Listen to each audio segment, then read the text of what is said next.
కర్ణాటకలో సీఎం మార్పు ప్రచారం కాంగ్రెస్లో వర్గపోరుగా మారుతోంది. CM Siddu, deputy CM DK మధ్య డైలాగ్ వార్పై నడుస్తోంది. మరోవైపు కర్ణాటక ఇష్యూపై ఏఐసీసీ సీరియస్ అయినట్లుగా తెలుస్తోంది. ఢిల్లీలో విపరీతమైన వాయు కాలుష్యానికి ఎన్డీఏ సర్కారే కారణమన్నారు ఎల్ఓపీ రాహుల్ గాంధీ. ప్రభుత్వ అసమర్థత విధానాలతోనే పొల్యూషన్ పెరిగిందన్నారు హస్తం లీడర్స్.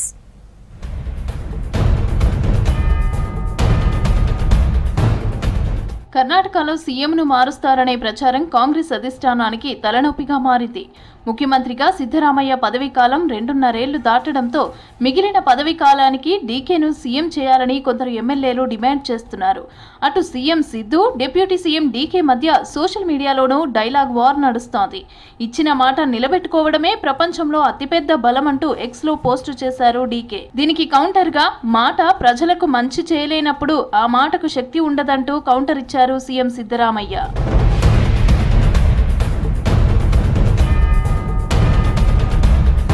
కర్ణాటక కాంగ్రెస్ లో వివాదం ముదరటంతో అధిష్టానం రంగంలోకి దిగినట్లు తెలుస్తోంది. ఇరువురు నేతలను ఢిల్లీకి పిలిపించి మాట్లాడే అవకాశం ఉన్నట్లు తెలుస్తోంది. మరోవైపు సీఎం మార్పు ఇష్యూపై డిప్యూటీ సీఎం డీకే స్పందించారు. ఢిల్లీకి ఎప్పుడు పిలిచినా వెళ్లడానికి సిద్ధమన్నారు.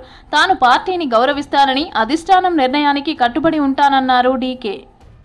Definitely, I'll go to Delhi with us. Delhi is our temple.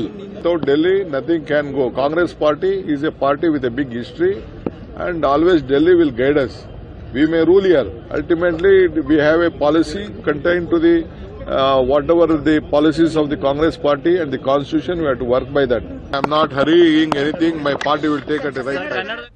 Delhi కాలుష్యంపై హాట్ కామెంట్స్ చేశారు లోక్సభ విపక్ష నేత రాహుల్ గాంధీ. దీనిపై పార్లమెంటులో చర్చించాల్సిన అవసరం ఉందన్నారు. దేశ రాజధానిలో నెలకొన్న హెల్త్ ఎమర్జెన్సీ కట్టడికి కఠిన చర్యలు తీసుకోవాలని డిమాండ్ చేశారు.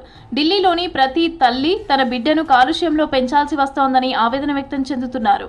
ఇదంతా చూస్తూ ప్రధాని మోదీ ఎలా మౌనంగా ఉంటున్నారని ప్రశ్నించారు Rahul. Children, of course, are more vulnerable, as we know, because they breathe faster, their lungs are developing, and this is how the faster breathing makes them more vulnerable to all this toxicity.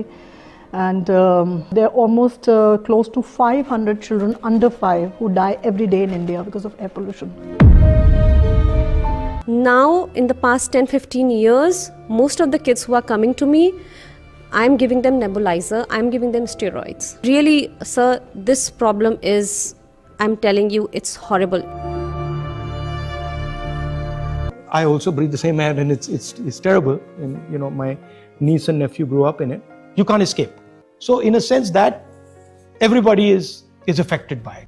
కర్ణాటకలో ముఖ్యమంత్రి మార్పు వివాదంపై AICC serious గా ఉందన్నారు కాంగ్రెస్ నేత అశోక్ గెహ్లాట్. త్వరలోనే వివాదానికి high command ముగింపు పలుకుతుందని చెప్పారు. పార్టీ అంతర్గత విషయాలు గోప్యంగా ఉంటాయన్నారు. త్వరలోనే అంతా సర్దుకుంటుందన్నారు అశోక్ గెహ్లాట్. और क्या वास्तविकता है, मीडिया में जो बातें आती है वो सुनी आती है. वास्तविकता बिल्कुल डिफरेंट होती है. पार्टियों के अंदर क्या बातचीत होती है, क्या फैसले होते हैं, बाहर मीडिया जिस प्रकार से बताता है, अधिकांश वक्त में मैं समझता हूँ वो बातें सच्ची बात नहीं होती है.